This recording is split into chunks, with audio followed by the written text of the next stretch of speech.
Okay, and I believe we are live on Facebook as well. So good evening, everyone, and welcome to the Riverwood Conservancy's webinar, Nature Connections, a source of wisdom and intelligence to address climate change with Memona Hossain. My name is Stephanie. I am the Community Program Coordinator at the Riverwood Conservancy. I hope everyone is doing well and enjoying the weather. I want to say a special thanks to Credit Valley Conservation for supporting all of the work that we do. Before we get started, I just want to mention our June and July programs are now live on our website. Please register for as many programs as you would like. On your screen now, you should see an entire calendar of virtual events for June. Anything highlighted in yellow are programs that are coming up and are open to watch. We're also easing our way back into in-person events that adhere to public health guidelines, and we'll be offering outdoor yoga and outdoor meditation events every week through July and August. Spaces are limited, so register for as many sessions as you'd like at theriverwoodconservancy.org/events. And if you would like to support our programs and conservation of Riverwood's habitat and wildlife, please consider donating at our website. We greatly appreciate any small contribution to make a difference. Before we get to our wonderful speaker this evening, the Riverwood Conservancy would like to acknowledge that the land on which we operate is the territory of the Mississaugas of the Credit First Nation and the traditional homeland of the Anishinaabe, Wendat, and Haudenosaunee nations. This territory is covered by the Upper Canada Treaties and is within the lands protected by the Dish with One Spoon Wampum Agreement. Today, this place is still home to many First Nations, Métis, and Inuit peoples, and we are grateful to have the opportunity to live and work on this land. And today, we have Memona Hossain with us, who is a mother, community activist, and learner who is pursuing her PhD in Applied Ecopsychology. Ecopsychology is the area of study that explores the connective, holistic relationship of humans and the earth. Memona occasionally teaches ecopsychology through the University of Guelph Arboretum and the Riverwood Conservancy. Memona has over 15 years experience in the field of mental health, addictions, and developmental disabilities, and is currently serves as the board of directors for the Muslim Association of Canada. She holds a Master's of Education from the University of Toronto. So welcome, Memona. We appreciate you coming back this evening again. And we also have our TRC volunteer, Kathy, with us this evening. Thank you, Kathy, for being such a dedicated volunteer and supporting us virtually and on site. And if you have any questions during the presentation for Memona, please type them in the chat, Q&A, or comment section, and we'll address them at the end. So Memona, I will hand it over to you. Thanks so much for joining us. Thank you so much, Stephanie, and thank you to Riverwood as well as Credit Valley Conservation for having me here, for seeing value in this dialogue and conversation. And I hope that I can bring some points that we can maybe discuss later and kind of think about. I'm excited to be here. I'm going to start sharing my screen, so that'll guide me on what I want to share this evening. Okay, so are you okay? You're seeing my screen okay? Yes, we are. Perfect. Okay. So as Stephanie was sharing, I am going to be talking about nature connections, a source of wisdom, hope, and intelligence in guiding us in terms of how we look at climate change and addressing the issue. So the first thing I want to talk about is that concept of nature connection. How do we really kind of connect with nature and the earth in deeper ways so that we can actually, take that wisdom and that hope and intelligence and be able to use that as guidance for us. Then I'll move into talking about what are some of those wisdoms that come when we kind of connect. What are some of those spaces of hope that we can find? And then I'll talk about maybe some practical aspects about addressing climate change, and then we'll have a few last words. So when I talk about connecting with nature deeply, as Stephanie was sharing a little bit earlier, I do talk from an ecopsychology perspective. So I look at kind of how we as human beings are connected with nature and that relationship that we have, and how that really is a holistic relationship. So this is where I'm coming from as I speak this evening. Is when I talk about connecting deeply with nature, what I talk about really is developing a relationship with the earth, developing and recognizing and feeling that connection with the earth. And that connection is not just physically being in spaces that are, natural spaces, but it's also then moving beyond our five senses, reflecting on nonverbal connections, and building an emotional, connection with the earth. So when I say beyond the five senses, what I'm talking about is, we've kind of, I think it was Aristotle in the 3rd century BC said that we have five senses, and we've kind of moved with that. However, if we look at senses being the way that our body and ourselves perceive our surroundings, take that in and then engage with what's happening, then from that perspective, the stimulus is that, our surroundings give us, and then we, communicate from that perspective. There's so many senses. There's a sense of love, a sense of hope. There's a sense of community. There's so many different senses of fear, many, many different senses. And so when we go beyond those five senses and think about really connecting with the earth, and when we also reflect on the nonverbal, and human being, every form of creation has different ways of communication. And human beings have, created this very sophisticated form of a verbal communication, which helps us, really to express and understand. But at the same time, I think most of us will also agree that there's a really deep element of connection that we feel that really is not verbal. And we often say that when our moments of awe, we say that I can't express in words what I'm feeling, or it's hard to put into words, because words actually do have that limitation. So when I talk about deeply connecting with nature, these are the elements that I, ask that we focus on. What does relationship mean? It means building that connection. It means the emotional, being aware of that emotional connection that we have with the earth. It means thinking beyond the five senses and really kind of, connecting and engaging and being aware that, that we're interacting with our surroundings beyond those five senses. And it's really thinking about how that non-verbal aspect of nature is what we really connect with. So sometimes, for example, when we're feeling really upset, when we're feeling, different emotions, we often retreat to nature. Yet nature doesn't speak to us and calm us down or help us to feel better, but there is that non-verbal aspect of nature that gently holds space for us. And so those are the things that I'm talking about when we talk about connecting deeply with nature. And this notion of being interconnected and seeing ourselves as actually part of nature. So over the past, 300 years or so, really, we've become more and more disconnected physically from nature. So I think most of us, if we think back just a few generations behind us, or our ancestors were living in a more connected way to the earth, whether that's how they were living physically in the spaces that they were living, whether that was, how they were accessing the foods that they're accessing, whether that's how they were spending their recreational time.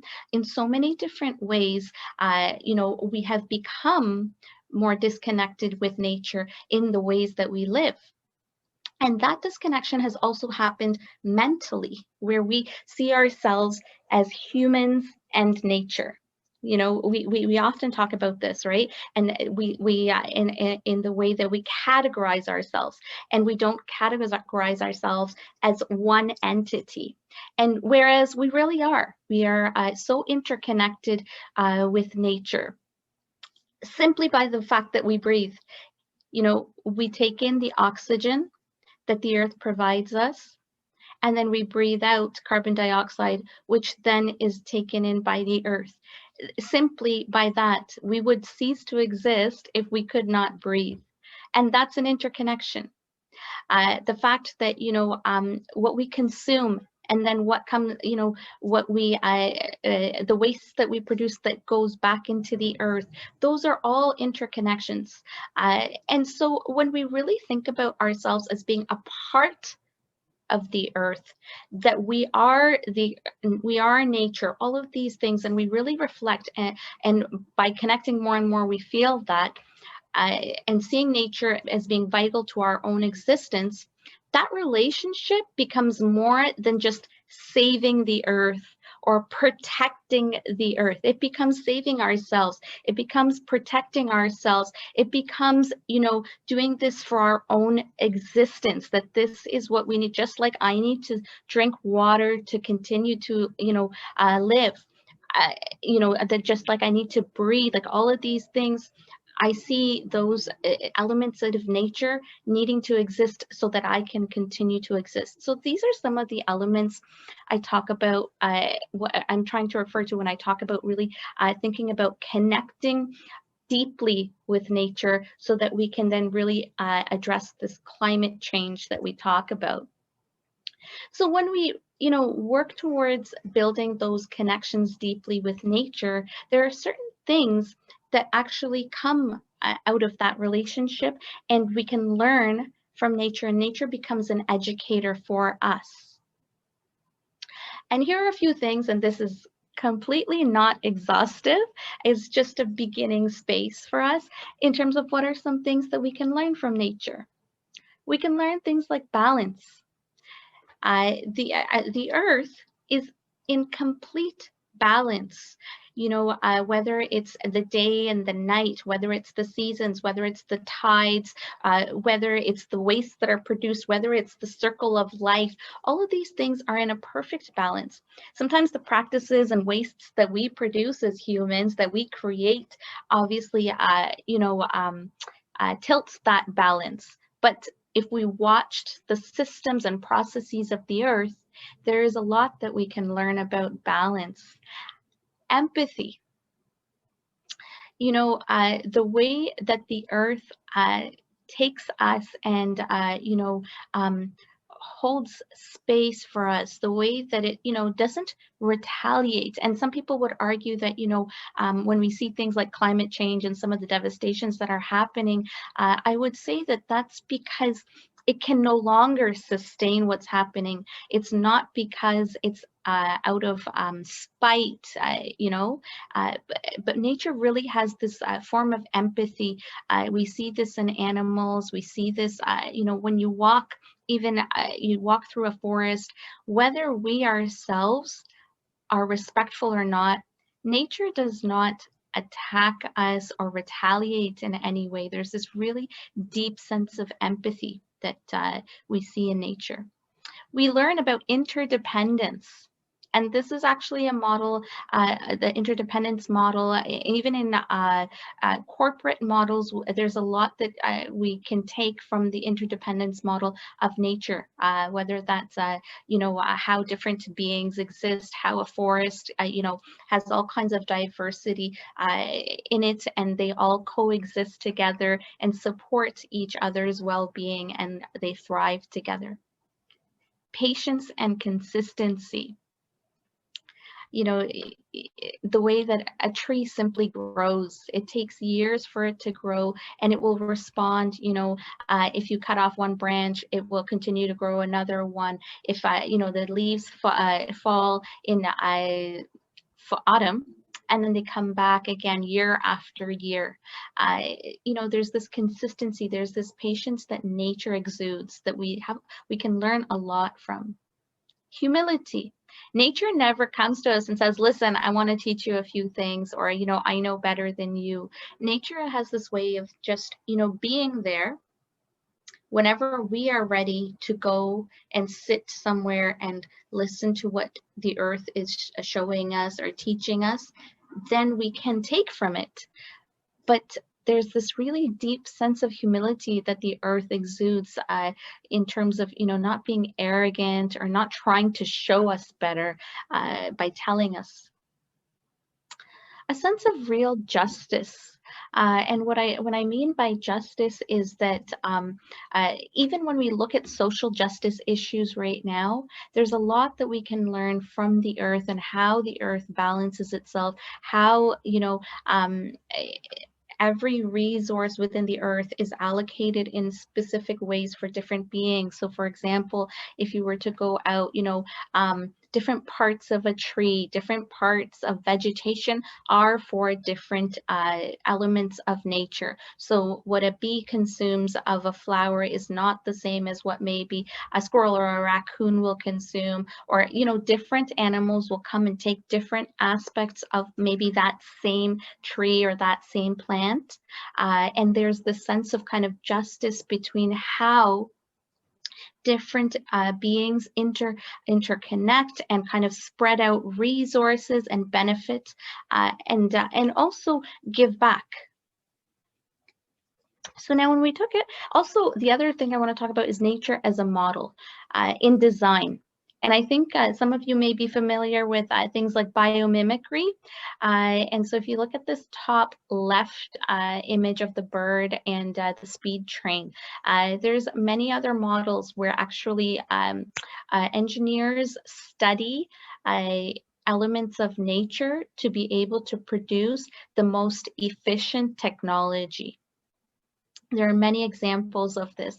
At the bottom left, you see the picture of a whale's, I don't know if you can see my cursor, but if the whale's tail, the way that it's actually designed and how to design a wind turbine to also maximize efficiency in terms of how it rotates. If you look at the bottom right over here, ants. There's so much to learn from ants in terms of social organization, cooperative work. And this image is actually taken not from a nature site. It's actually taken, I think it was like a leadership training site about cooperation and building synergy within your teams. And so there are many other examples of how we actually, there's so many things that we can learn in terms of how we architecturally and socially develop our own models based on the wisdom that the earth and nature has. When we talk about our own well-being, so our own individual well-being, and I went into this a little bit earlier about,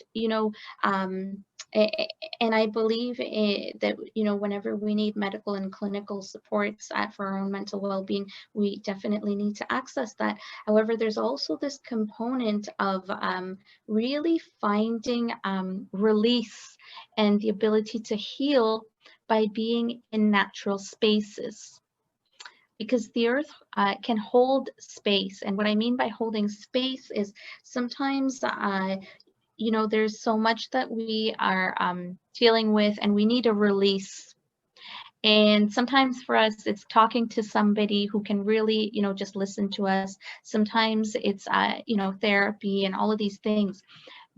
But nature can also be one of those places that can really hold space for us and allow that a release to happen, dealing with so much of what we go through. Societal well-being. And I was talking about this a little bit earlier in terms of, social models, in terms of how we can learn about social models and really applying that to how we approach social justice issues. And you'll often find that, individuals that really understand how the earth, the way that the earth works and functions, and when they can have an appreciation for that, there's a lot of learning that can be transferred to dealing with social justice issues as well. Natural attractions, I spoke about that a little bit earlier, so I'm going to just gloss over that. And then what I want to talk about, so how do we find hope through nature? So we know that, what's happening in terms of climate change and, the issues that we're dealing with right now globally are things that we need to address right away. And sometimes it can be very deflating. Actually, just today I was reading an article about, irreversible change and, things are going so far, and how do we actually, but at the same time, how do we find hope amidst that? Because the reality is that we are still here, and there is you know, we are able to do things, and there's actions that we can take. So you know, rather than sitting and just waiting for, you know, the worst to happen, how can we continue? And I think nature itself can be a source of hope for us.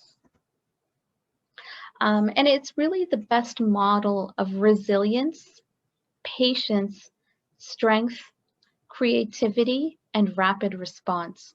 And I have a picture here of a flower, and most of us has probably seen this anywhere, you know, when you park a car, usually in any garage, especially in spring and summer, we've probably all seen a small little plant sprouting from the cracks of the concrete. And you know, this is and there's other examples, you know, drops of water consistently dropping on a rock, creating dents. There's so many models where we see that there's this slight little piece of beauty that comes amidst, you know, the concrete jungle, amidst, you know, where we wouldn't expect it, because nature has this innate desire to continue and to support life however it can, wherever it can. If you see water accumulating, for example, somewhere, what do you see? You probably see fungus growing or bacteria growing. Well, that's life starting, right? When we leave fruit or anything, like if you leave food out for a few days, there's something growing on it, and that's nature's natural course. When we leave grass, when it's left to grow on its own, well, it doesn't just stay grass. Other things start taking over. You see other small seedlings taking, plants growing, trees, and that's how a forest starts. So nature has this innate move and that natural attraction towards sustaining life, towards thriving more. And we see these examples, and I call them miracles, because we, you know, we think that certain things cannot happen, but it does. We know that the bald eagle in 1963, I think, the numbers, because of the use of pesticides, DDT and what have you, had dropped to, I think, maybe 100 pairs of bald eagles. And then in 1973, there were some regulations around the use of pesticide and DDT. And now I mean, there is, we've completely come out of that, and they are no longer endangered, right? And so nature really does want to and move towards thriving. Chernobyl, the nuclear plant explosion that happened in 1986, and I think it was declared that, you know, no life could exist there for, you know, several years. But within just a few years, actually, life started to exist. Animals started to come back. Trees and plants started to grow, even though the radiation and all of these things that are expected to come out of there were not supposed to support life. We witnessed the 2016 Fort McMurray fires here on the west side in Canada, and that happened, I believe, in March of 2016. And here you see this picture. Just within a couple of months, you still see the remnants of those burnt, you know, trees, but you see life happening. Right, you see greenery coming out.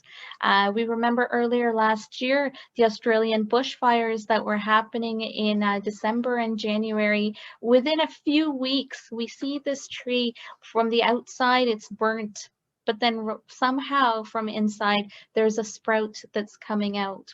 And these are signs of hope for us that, you know, yes, as gray and as dark as it seems, and it is serious what's happening to the earth, and climate change needs to be addressed. But I think we need to really, you know, find those spaces of hope so that we can continue. And maybe we can't do everything, but we can do something. And, you know, one tree saved is, you know, one tree's life continuing, which is animals that can, you know, continue to sustain and thrive, you know, colonies that can sustain itself, oxygen that can come. So I think that we really need to think about how we find hope in looking at what we see in the earth. So how do we take nature as a guide? The wisdom we take from nature can be applied to our own work in climate change. We need to continue to spend time in nature and develop that innate awareness, and that awareness hopefully supports our desire to respond to climate change issues. You know, activism means understanding the issues, connecting with the earth is connecting with the issues. So when you take any issue, it doesn't have to be climate justice, it can be any issue. You know, the only way, even at work, if somebody tells us that you need to address this problem, you need to, you know, take on this project, the first thing we do is we familiarize ourselves with it. We read everything on it. It's the same way. If we really want to address climate change, we need to spend that time in the earth to really understand what the earth, what we can do through the earth, and then find hope in the earth itself. You know, this relationship is what will drive us to continue to work on climate justice issues. The last part that I want to talk about is rethinking our own narrative. So if you've noticed, this whole presentation has had a dandelion background. And perhaps you're already reading. Historically, like today, we really get rid of dandelions, and we want our beautiful manicured gardens, and you know, dandelion. We use all kinds of pesticide to get rid of dandelions, and I've been thinking of dandelions because well, we've had our first round in the last couple of months of dandelions, and we made dandelion honey, and we used different things, and they're actually so beautiful. And historically, until we kind of got ourselves into this notion of manicured gardens, generations before us would actually see dandelions as being extremely useful. And there's some statistics. One cup of dandelion greens gives you 535% of your daily recommended intake of vitamin K and 112% of vitamin A. A dandelion seed can travel up to 5 miles before it lands somewhere. And every part from, you know, the time it blooms as a yellow flower, as well as the time that it blooms as, you know, the dandelion blows that we do, its roots, its leaves, its stem, every part of it is edible, but not only is it edible, it's beneficial for us. So why I say rethinking our narrative is, if we're going to really address this climate change issue, we're going to have to think about what narratives the earth carries, and how we connect to those narratives, not where we are now and what we've, you know, come to create as our narrative, but know the earth as its own story and see ourselves as a part of that story. You know, even question our own understanding of how we categorize, you know, entities of nature and the earth. Earlier, I was talking about this categorization of us, humans, and nature. And I'm ending on this fact of, you know, this dandelion, what we categorize as weeds, what is, you know, what counts as life that's worthy and what counts as life that's not worthy. And these are the same narratives that will guide us when we look at social justice issues around us as well.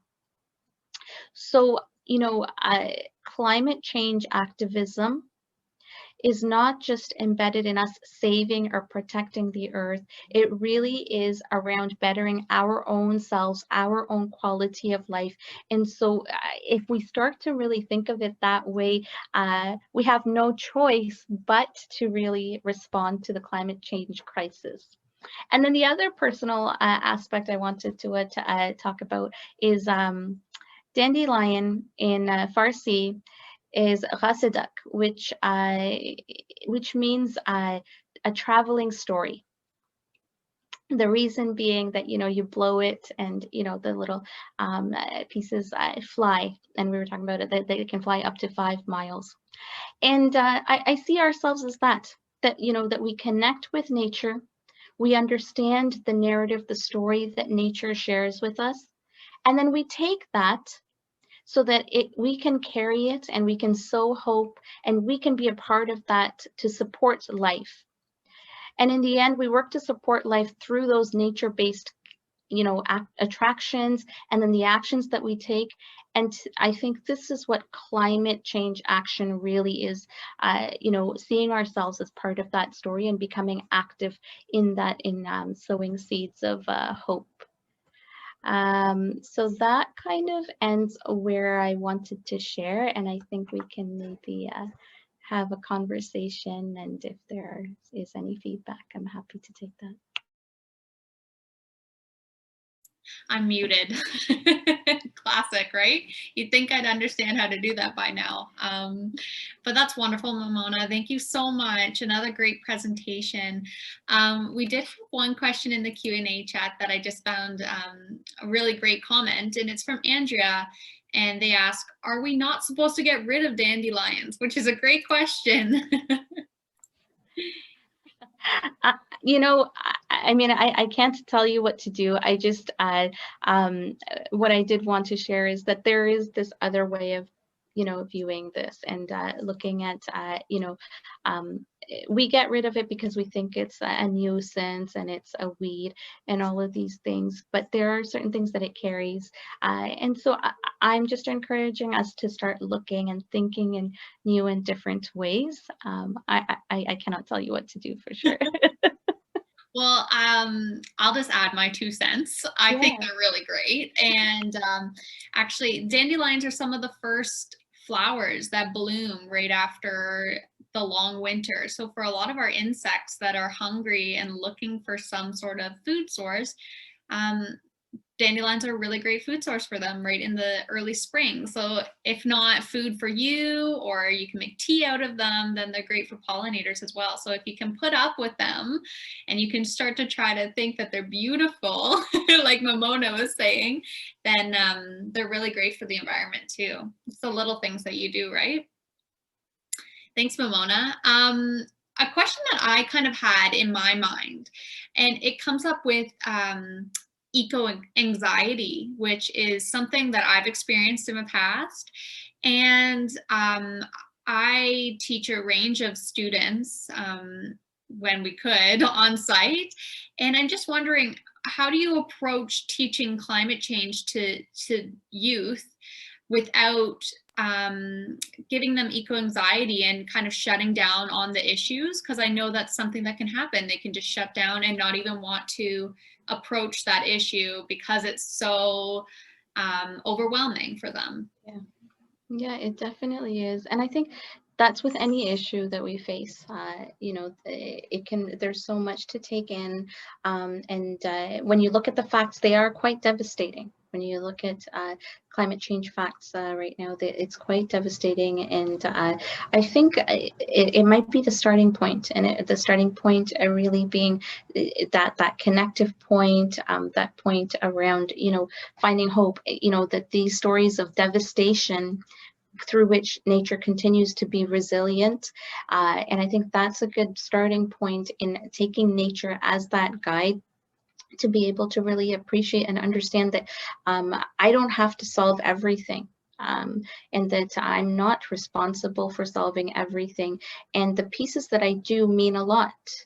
You know, if, for example, I were to, you know, just do one piece on education and share with my family to recycle, if I, you know, if I take a shorter shower, all of those things, they don't go for nothing. This isn't an all or nothing deal.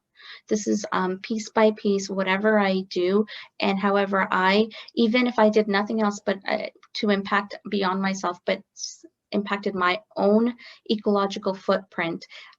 So I think it's bringing it down from the macro to the micro, and looking at what can I do to impact one single aspect, one life. And that is great. So the more you spend time in nature, you see that every tree, every flower, everything has a purpose. And if you can see yourself as saving one tree from being cut down, a tree that is, you know, 200 years old, a tree that has deep root systems, a tree that helps filter, you know, a portion of the earth, like that is immense. So the work that we do is not negligible, even though the issues could be huge. I think it's really bringing it down from that macro. And I think that we use, and we're a society that loves looking at statistics and facts and being able to drive certain points. So it could also be moving away from that and looking at, you know, these smaller ways of impacting. That's great. Thank you. You're welcome. We have a comment on Facebook.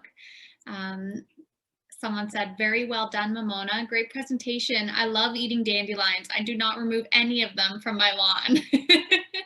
The dandelion thing really stuck. Really stuck. Yeah. That's great. Yeah, that's really great. Another thing that came up when I was watching your presentation is we've had a lot more foot traffic at Riverwood since the pandemic. A lot of people are experiencing the outdoors, which is awesome. We love that. So there's that, but there's also more garbage left on the ground. And a lot of people are frustrated with the garbage. And I think it comes from love, that they love the nature, they love Riverwood. And that frustration may come out as anger. They're mad that there's garbage being left on the ground. I'm wondering, what's a better approach to litter and garbage at places like Riverwood, or people that are experiencing nature? What is a good approach to try to pull back and get education on how to experience nature without leaving any traces? Does that make any sense? I don't know. Yeah, I'm going to clarify. No, I understand the idea, but maybe let me clarify. So I understand people are leaving, you know, they're littering more. And then there's the segment that's maybe littering more. And then there's the segment that sees that and is quite upset by that. And how do you kind of, is it education around both segments? Or? Yeah, because I think it kind of ties into eco-anxiety, where it's, if you approach it with anger or frustration to the people that are doing that, they'll back up and they say, well, I'm just going to continue doing whatever I'm doing because you're approaching this situation with frustration and anger. So there's kind of two sides of that. So I wonder, what's the right approach to that kind of situation? Does that make sense? Yeah, so I'm going to think out loud with you here. Yeah. So when I was talking about, you know, nature, the way that I see it at least, doesn't retaliate. So nature doesn't pick that trash up and throw it back in your face, for example, even though some of us feel like doing that. Yeah. Nature just lets it sit. And that's, there's something there to be said about our own reaction, right? You know, that even though we're so passionate and we care, if the one who is being harmed is not the one that is actually attacking back, how can we learn from that?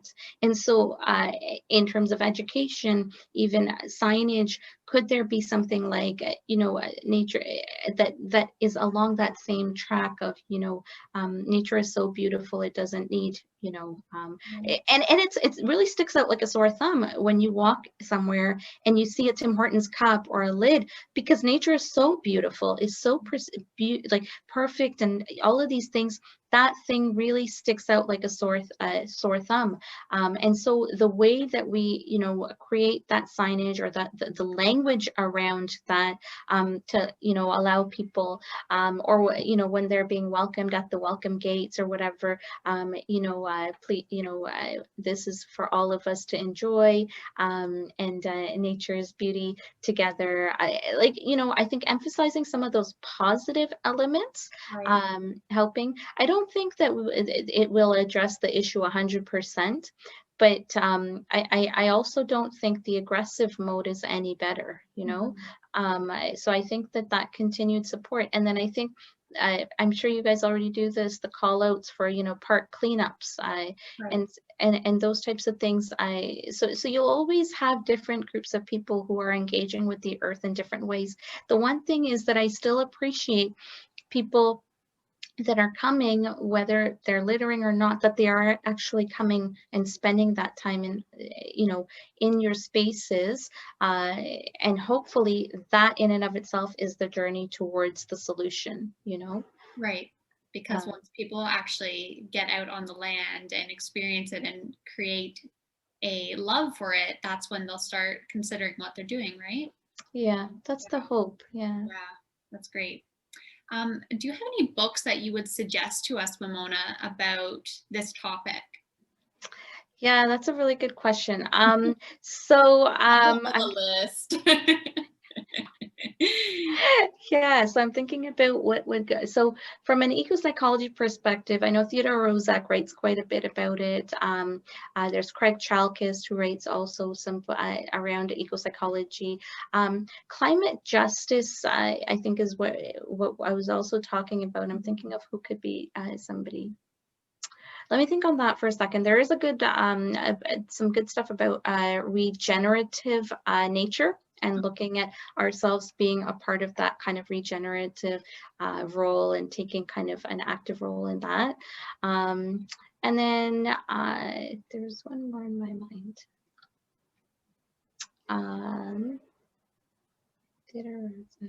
Andy Fisher. Andy Fisher is also good in terms of that nature connective piece and really kind of taking that. Right.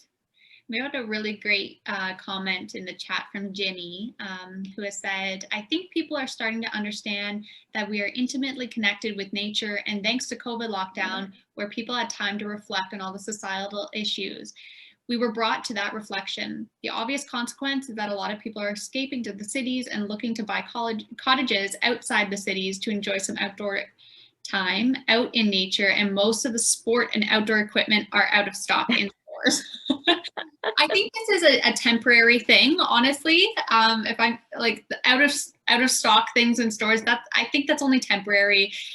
We don't have anything to do. I mean, I ran away to go camping this past weekend too. I was like, there's nothing else to do. I gotta get outdoors, right? So I think that's something temporary, and I think it has a benefits, right? Because people are getting outdoors and finding these places, and maybe they'll fall in love and care about them and donate to them and be stewards of that land, right, Memona? Sorry, I didn't want to take it away, but No, that's great. Yeah, I agree with you. And I think children, children are the ones that, like, through this whole COVID lockdown, have really struggled. And I definitely see children out at the parks where you wouldn't see them at the park in like November, December, January, February, but they're out there. And so that piece around, really building hope and letting them be there and connecting them and that continuing as a part of their lifestyle as they grow older. I think that's also the other aspect of this.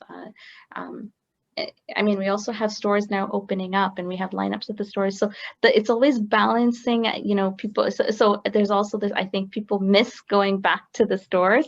So it's kind of balancing that and, encouraging people to continue to engage with the earth, even when other things start opening up.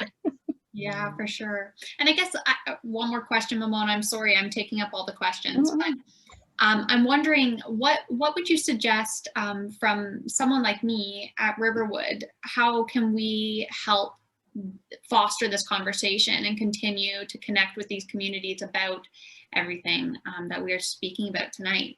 And I know that we've talked about briefly hoping to have you in the fall for some on-site programming. So that's obviously a great way, but what else?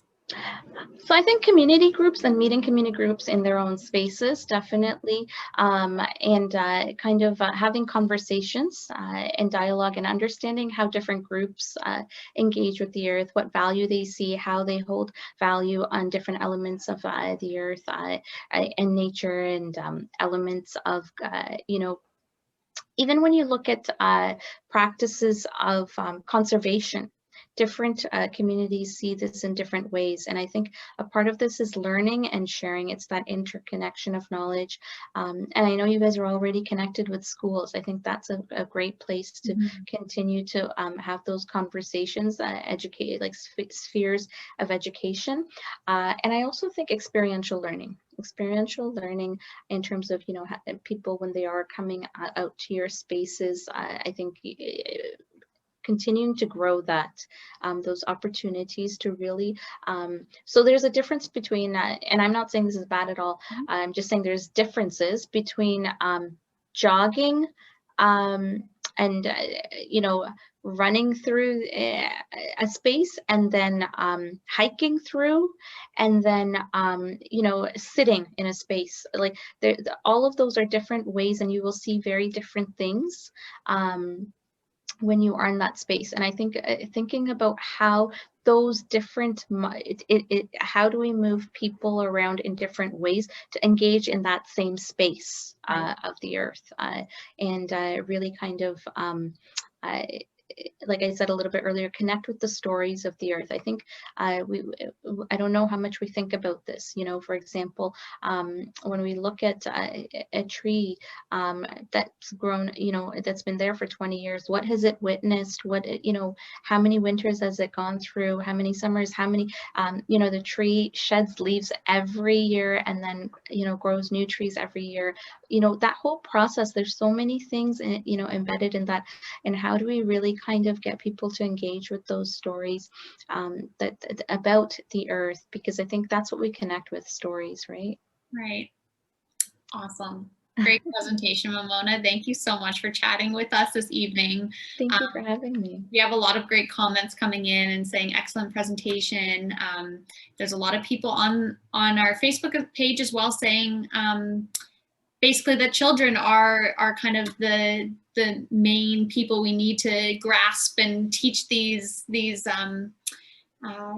information to, right? Because they're the future. They're the ones that are gonna take care of this land after us. So I think it's really great. Do you have any final words, Memona, before we say goodbye this evening? No, thank you so much for having me here. I really appreciate it. Thank you so much, Memona, and hopefully we'll have some on-site programs soon with you. I guess we'll get in contact with that soon. That sounds great. So thanks everyone, and thank you, Kathy, for volunteering this evening. And I hope everyone stays safe and gets outdoors this week. So thanks everyone. Have a good night. Bye-bye.